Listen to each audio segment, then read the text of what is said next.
so today we're going to be comparing objects. For instance, string objects. So let's have a string S1, and we're going to make that null. We'll have a string S2, and let's assign that an empty string. So if I wanted to compare these strings, right, I could say if S1 equals S2, then let's system.out.print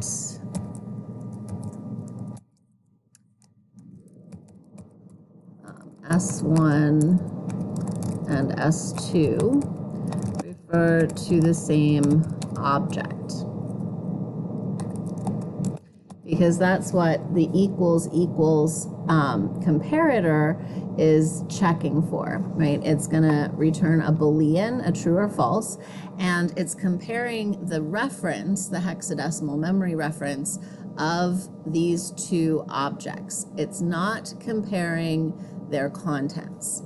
Okay? If I wanted to compare the contents of the strings, I'd need to use the dot equals method. So if string 1 dot equals string 2, right, then we would system out print line, and S1 and S2 have the same contents.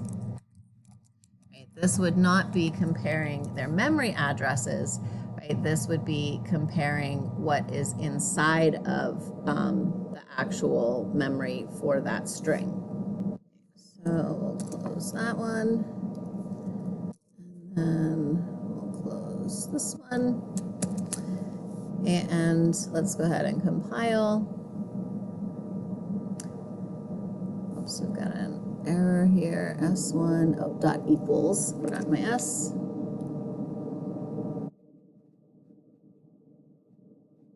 Okay, so we ran our code, and notice we have an error called a null pointer exception.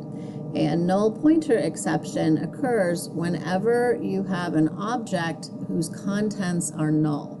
And this proves for us that a null string is not equivalent to an empty string, right? An empty string is a space in memory called S2, right? It has a memory address allocated to it, and it's been initialized. It's holding an empty string, right? But that's different from null. So for instance, if I was to print these two strings, so if we did a system.out.println, and we just output S1, okay, S1 is null, and so it's going to return null. It doesn't mean that there's a string called null, right? For instance, if we had string S3 equals null, right, that would be different. Notice that it's blue for a string literal, not purple for null, right? So printing out S1 is going to just return the null that's indicated for S1, and if we print out string 2, okay, that's an empty string, that's going to return an empty string.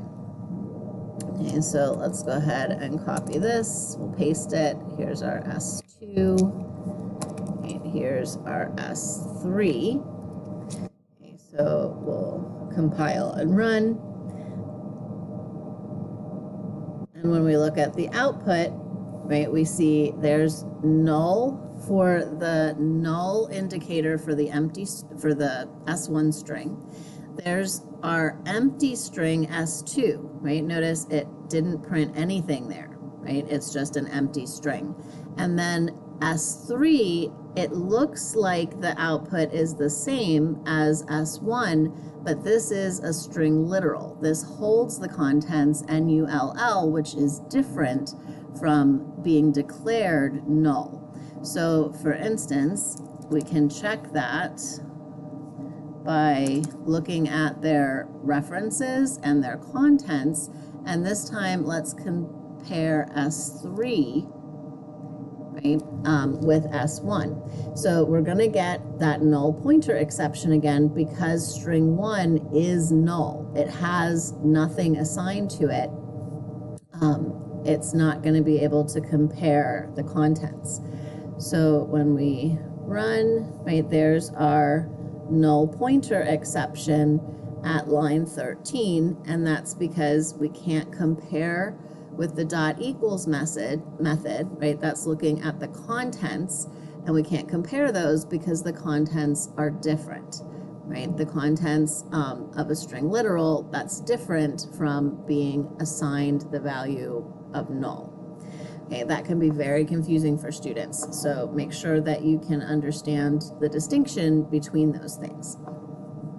Okay, now instead of an empty string here, right, let's make string 2 equal to string 1. Okay, so we know the dot equals method is not going to work, right, because these now both have the value null, but let's see if they're referring to the same object. So S1 compared to S2. So we'll go ahead and compile and run.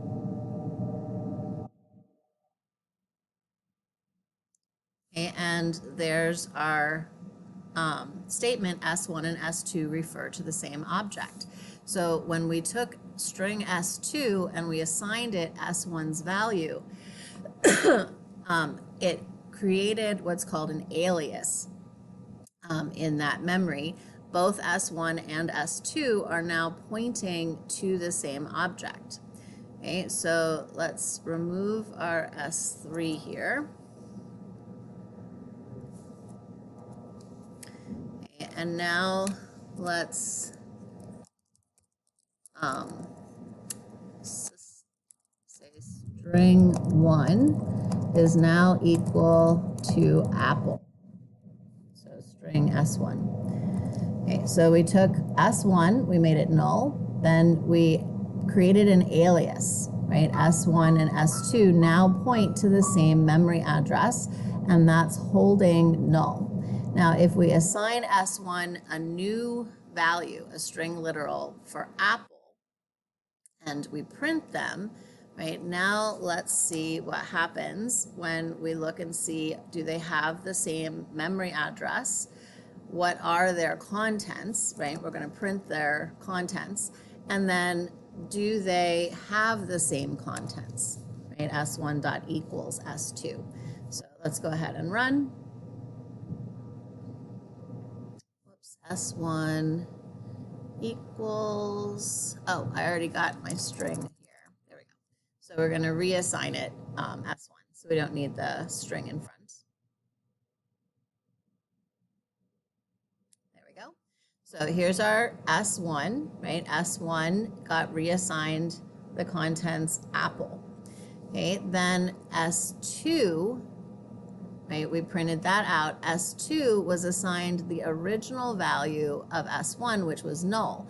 So changing S1 did not change S2, okay? So when we look and see, do they have the same memory reference, they no longer are referencing the same object because, remember, strings are immutable. So S1 is now pointing to apple, right? That's holding it. It's no longer null. Okay, but that did not automatically reassign the value of S2, okay? And so S1 and S2 don't have the same contents anymore.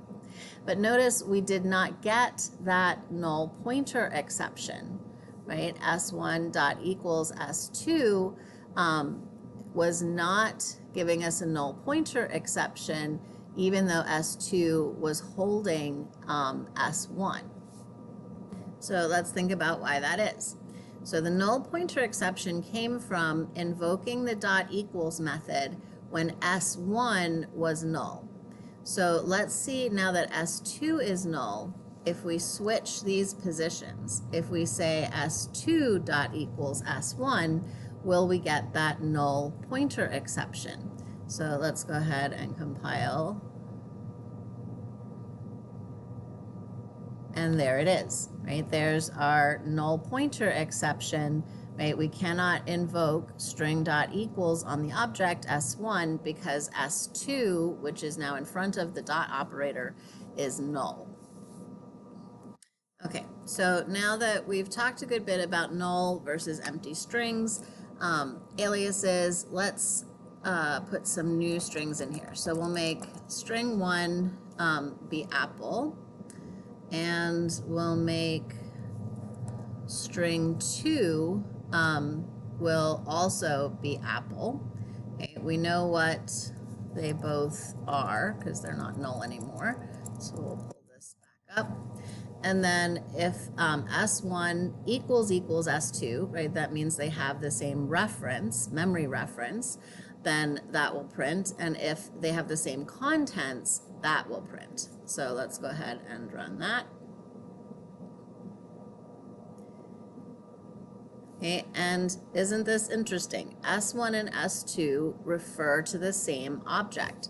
So S1 and S2, because they both hold apple, okay, in the memory, that's created a space in our memory called apple.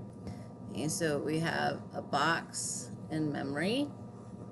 Okay, this has an address in memory, and it's now holding the contents of the string literal apple. So S1, when we created this string, right, it is now pointing, it has this address, which is holding apple. Okay, when we did string 2 equals apple, apple, that string literal, was found out here in the memory, and it created an alias for S1, right, that is pointing to that same address. So these two objects are referring to the same object. S1 and S2 are an alias.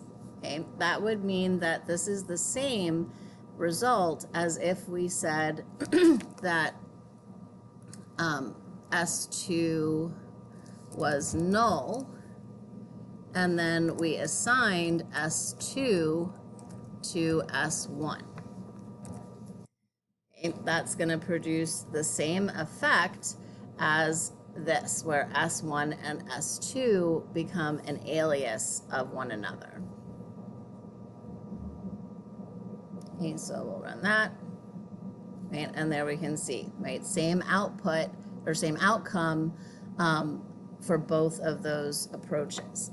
Okay, so now let's say S2 equals new string, and then we'll assign its value apple. Okay, so now we'll run.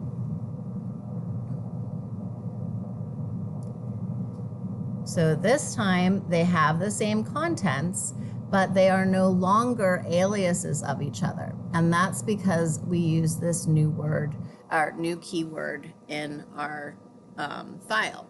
So what's happening here now is because we have that new keyword, right, S2 equals new string, a new string is being created out here in our memory. Right? This is S2, and now S2 has its own separate address with its own separate instance of the string literal apple, right? The new keyword forced these to be different. And now let's make ourselves a string 3, and we're going to let that be equal to string 1. So now if S1 and S2 are pointing to the same memory address, right, that'll be one output. If S1, S3, right, are pointing to the same address, right, then this will be our output. And then we could have, if S1, if S2, right, points to the same memory address as S3, right, that would be a possible outcome. And then what if we had all three of them? So if S1 is equal to S2 and S2 is equal to S3, right? Then it would be the case that S1, S2, and S3 all refer to the same object. Okay, so now let's do that same thing with the contents. Let's compare their contents. So if S1 equals S2, okay, if S1 equals S3, then if S2 equals S3, and then finally, if S1 is equal to S2 and S2 is equal to S3, okay, then we'll say that S1, S2, and S3 all have the same contents. Okay, so right now we have string 1 is apple. String 2 is also apple, but it's going to have its own separate memory address. It is not an alias of S1 because we use the new keyword. Okay, so think about what S3 is going to be. Okay, so let's go ahead and run.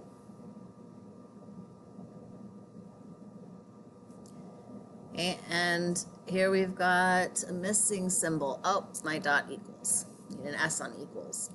Okay, so we'll run it again. Okay, so S1 and S3 are referring to the same object. So S1, when we assigned it to S3, created an alias, right? It's an alias of S1, right? They have the same memory address. All three of them have the same contents. Now, did I need to output that S1 and 2, 1 and 3, and 2 and 3 all have the same contents if it's the case that they all have the same contents? No. So we can clean that up using what we learned in our previous lessons.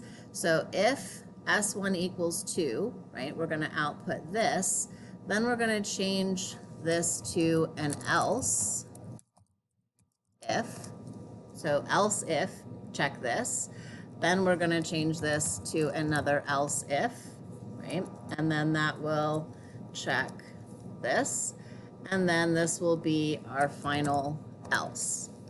Okay, so let's go ahead and compile.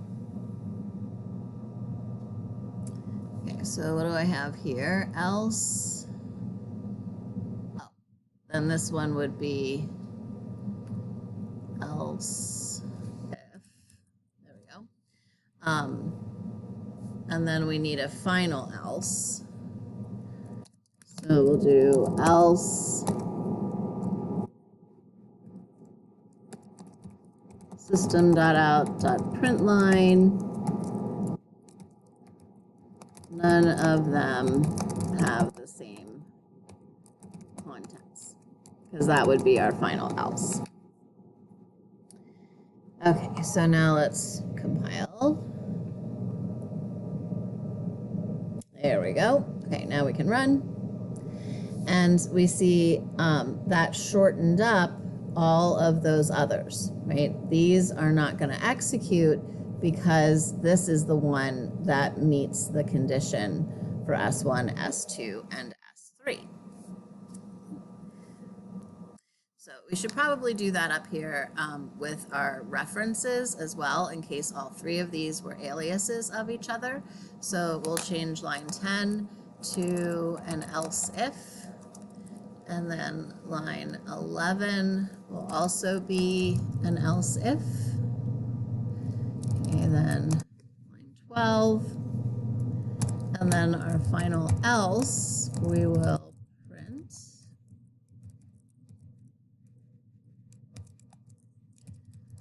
none of them have, or we'll say none of them are aliases of the others. Okay, so now let's change this up a little bit. So we'll get rid of the keyword new here. Okay, so now string 1 is apple, string 2 is also apple. String 3 is going to be pointing to string 1. So think about what that means for our output.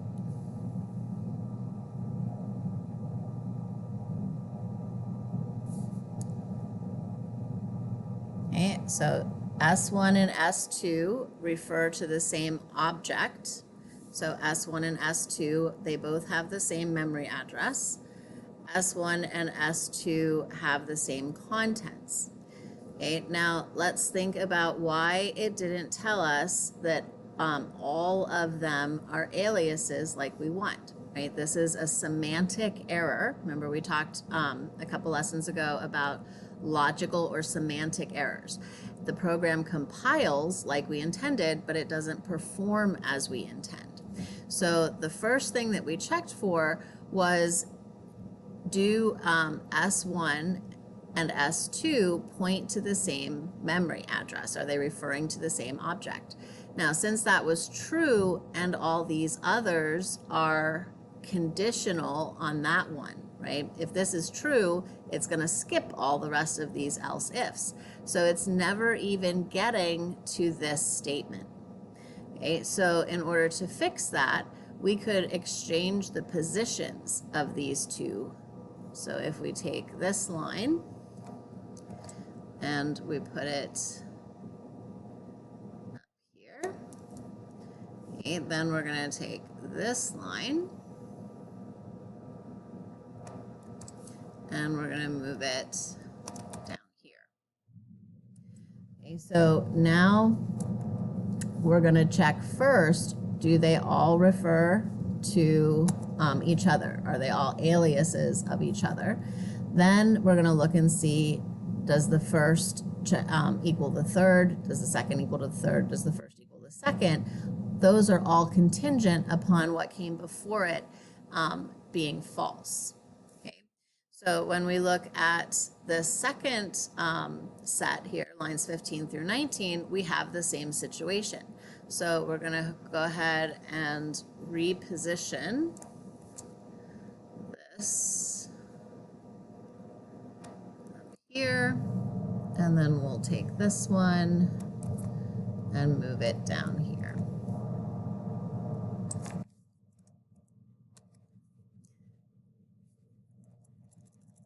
Okay, so we're going to check first to see if all three of them have the same contents. Okay, then if they do not, then we'll proceed to go on and check and see if these others meet their criteria. So let's run again and see if that fixes our semantic or logical error. Okay, so now we see S1, S2, and S3 all refer to the same object, which they do. The way that we presented them here, they're all aliases of each other. Okay, then S1, S2, and S3 all have the same contents, and they do because they're all holding the string literal apple.